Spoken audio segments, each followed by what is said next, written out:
Marahil siguro ay naikwento ko na nung nakaraang mga pagninilay ko, yung kwento tungkol sa isang kaibigan ko nung ako'y nagtrabaho at nung ako'y batang pari pa lamang. Nung bagong orden ako na pari, nakita nitong kaibigan ko na ako ay naging pari, kaya nag-personal message siya sa akin para mag-congratulate. At the same time, upang sabihin niya sa akin na hindi na siya naniniwala sa Diyos.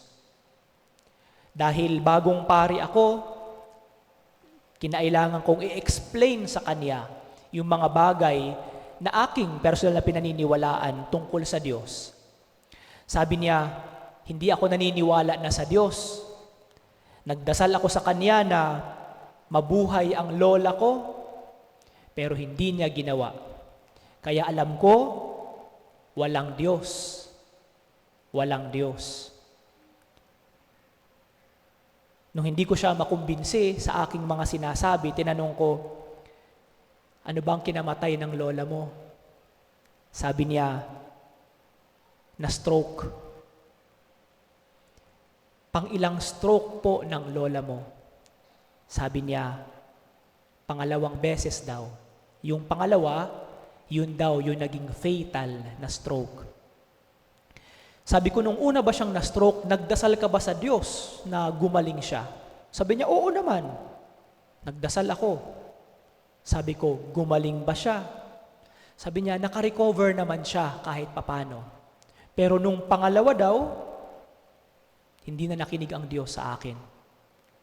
Sabi ko sa kanya, nung una kang nagdasal at pinakinggan ka ng Diyos, naniwala ka sa Diyos.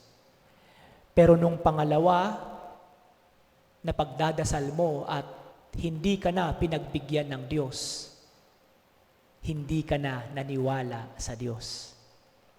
Hindi na siya sumagot muli. Parang ganito rin siguro ang paraan ng pagtatanong ni Jesus sa kampon ni Herodes, yung grupo ni Herodes at nung mga Pariseo. Itong dalawang grupo na to ay magkaiba ang paniniwala. Yung mga Pariseo, ang tinuturo nilang paniniwala na dapat sa Diyos lamang tayo lalapit at ang Diyos lang ang mamamahala sa atin at wala nang iba.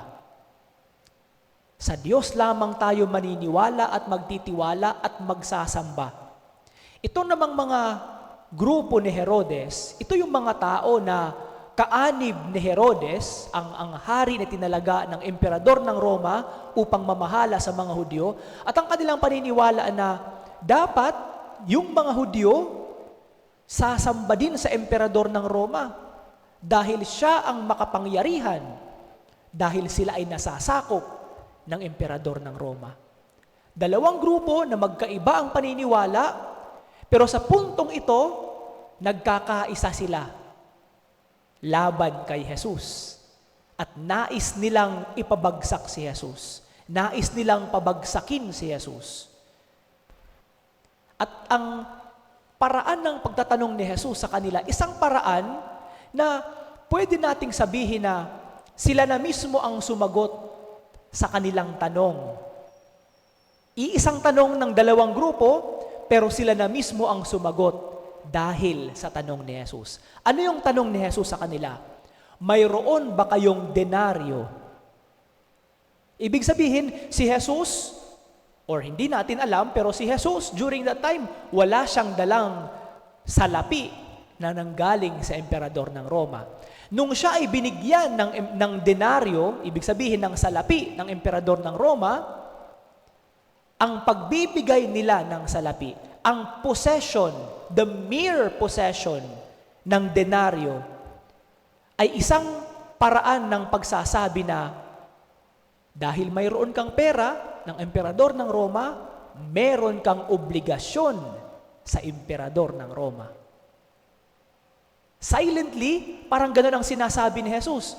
Meron pala kayong denaryo, ibig sabihin, may obligasyon kayo sa emperador ng Roma na magbayad ng buwis. Pero ano ang sabi ni Jesus? Kaninong mukha ang nasa denaryo? Nung sinabi nilang sa Cesar, ang sagot ni Jesus, ibigay sa Cesar ang sa Cesar, ibigay sa Diyos ang para sa Diyos. Hindi nais ni Jesus na mag-away o i-instigate ang pag-aalsa sa mga Israelita. Hindi. Ang nais niya na dito sa lupa, kung ang iniuutos ng emperador ay yung mga bagay na magpapabuti sa buhay ng tao, yung pagbabayad ng buwis na ginagamit upang maging maayos ang buhay ng tao, sundin at gawin. At hindi natin maipagkakaila na during the time ng mga Romano, nagkaroon ng maayos na kalsada. At ang imperyo ng Roma, ang naging dahilan pa para tanggapin at lumaganap ang pananampalatayang Kristyanismo. Ibig sabihin, ginamit ng Diyos ang emperador ng Roma, ang imperyo ng Roma, para sa kaniyang pangkalahatan na plano. At yun ang nais ni Jesus sabihin sa kanila. Hindi magkaaway ang estado at ang simbahan. Hindi magkaaway kung ano ang gobyerno dito sa lupa at ang kaharian ng langit. Hindi sila magkaaway. They compensate. Kaya nga, ang sinasabi ni Jesus sa kanila, kung mayroon kayong denaryo, mayroon kayong obligasyon sa emperador ng Roma. At dahil mayroon kayong obligasyon sa Roma, magbayad kayo sa buhis. Pero, huwag din kakalimutan yung para sa Diyos. Ano naman yung para sa Diyos? Kung sa denaryo nandun ang mukha ng emperador ng Roma, nasaan naman ang mukha ng Diyos? Nasaan ang mukha ng Diyos? Nasa puso ng tao. Nasa puso ng tao. Ang bawat isang tao, bagamat alam niya na pinamamahalaan siya ng emperador dito sa lupa, pero nakaukit sa kaniyang puso ang mukha ng Diyos. Sa mga pagkakataon na ang iniuutos ng gobyerno ay taliwas sa iniuutos ng Diyos, sa kautusan ng Diyos, kapag ito ay nang aapak na sa dignidad ng tao, kapag sinisira na nito ang buhay ng pamilya at ng tao, kapag sinisira na nito ang kalikasan at ang buong pagkatao at ang buong tirahan ng tao, dito siguro natatapos ang ating obligasyon sa pamahalaan. At dito nagsisimula ang ating pagtindig para sa kautusan ng Diyos.